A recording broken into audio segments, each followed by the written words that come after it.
Today's reading begins in Ecclesiastes, chapter 4, starting in verse 1. Then I returned and saw all the oppressions that are done under the sun, and behold, the tears of those who were oppressed, and they had no comforter, and on the side of their oppressors there was power, but they had no comforter.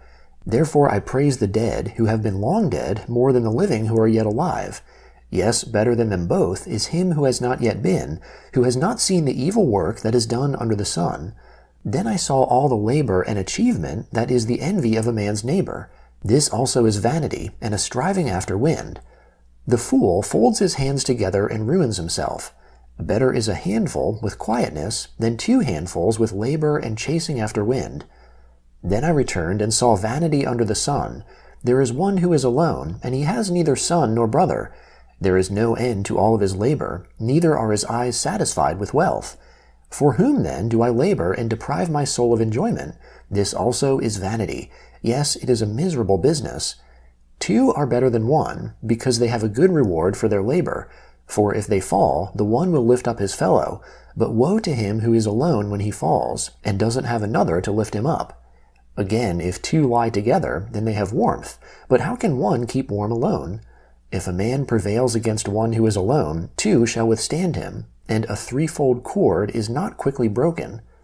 Better is a poor and wise youth than an old and foolish king who doesn't know how to receive admonition anymore. For out of prison he came out to be king. Yes, even in his kingdom he was born poor. I saw all the living who walk under the sun, that they were with the youth, the other who succeeded him. There was no end of all the people, even of all them over whom he was. Yet those who come after shall not rejoice in him. Surely this also is vanity, and a chasing after wind. Guard your steps when you go to God's house, for to draw near to listen is better than to give the sacrifice of fools, for they don't know that they do evil. Don't be rash with your mouth, and don't let your heart be hasty to utter anything before God, for God is in heaven, and you on earth. Therefore let your words be few. For as a dream comes with a multitude of cares, so a fool's speech with a multitude of words.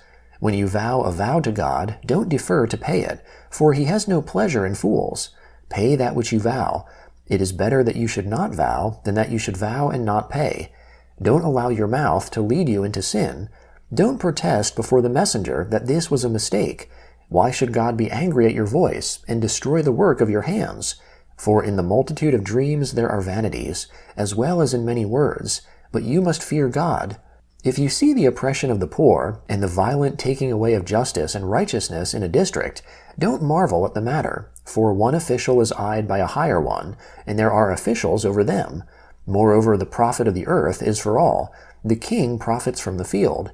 He who loves silver shall not be satisfied with silver, nor he who loves abundance with increase. This also is vanity. When goods increase, those who eat them are increased. And what advantage is there to its owner, except to feast on them with his eyes? The sleep of a laboring man is sweet, whether he eats little or much, but the abundance of the rich will not allow him to sleep. There is a grievous evil which I have seen under the sun, wealth kept by its owner to his harm. Those riches perish by misfortune, and if he has fathered a son, there is nothing in his hand.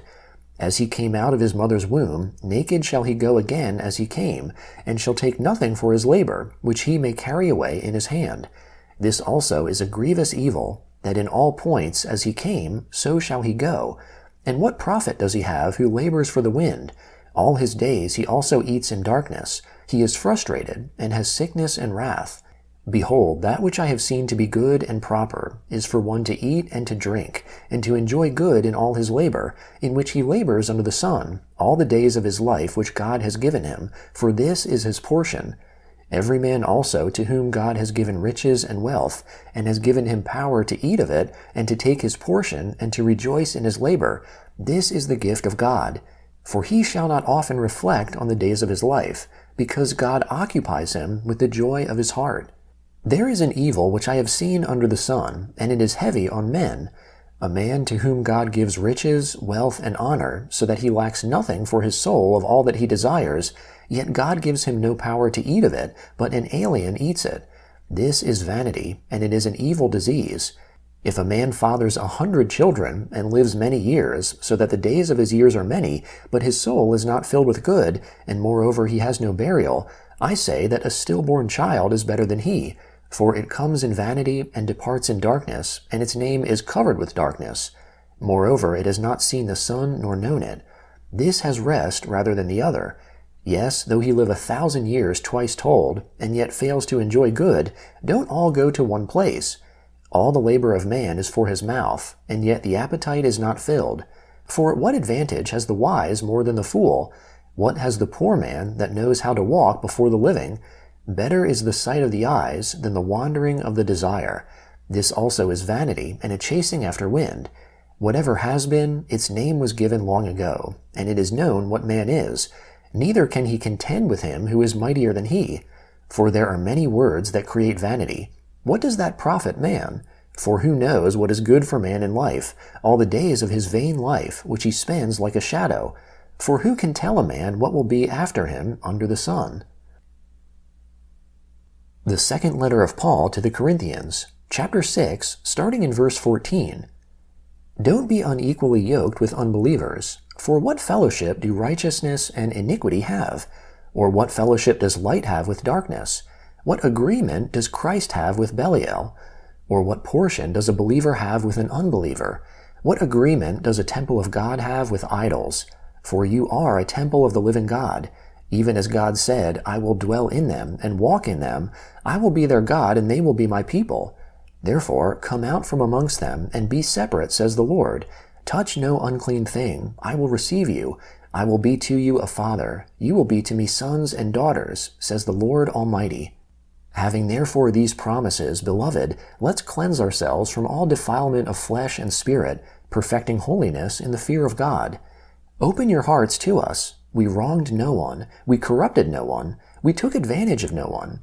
I say this not to condemn you, for I have said before that you are in our hearts, to die together and live together. Great is my boldness of speech towards you. Great is my boasting on your behalf. I am filled with comfort. I overflow with joy in all our affliction. For even when we had come into Macedonia, our flesh had no relief, but we were afflicted on every side. Fightings were outside. Fear was inside. Nevertheless, he who comforts the lowly, God, comforted us by the coming of Titus, and not by his coming only, but also by the comfort with which he was comforted in you, while he told us of your longing, your mourning, and your zeal for me, so that I rejoiced still more. Psalm 47, beginning in verse 1. Oh, clap your hands, all you nations! Shout to God with the voice of triumph! For the Lord Most High is awesome. He is a great king over all the earth. He subdues nations under us, and peoples under our feet. He chooses our inheritance for us, the glory of Jacob whom he loved. God has gone up with a shout, the Lord with the sound of a trumpet. Sing praises to God, sing praises. Sing praises to our King, sing praises. For God is the King of all the earth. Sing praises with understanding. God reigns over the nations. God sits on his holy throne. The princes of the peoples are gathered together, the people of the God of Abraham. For the shields of the earth belong to God. He is greatly exalted. Proverbs chapter 22, verse 16. Whoever oppresses the poor for his own increase, and whoever gives to the rich, both come to poverty.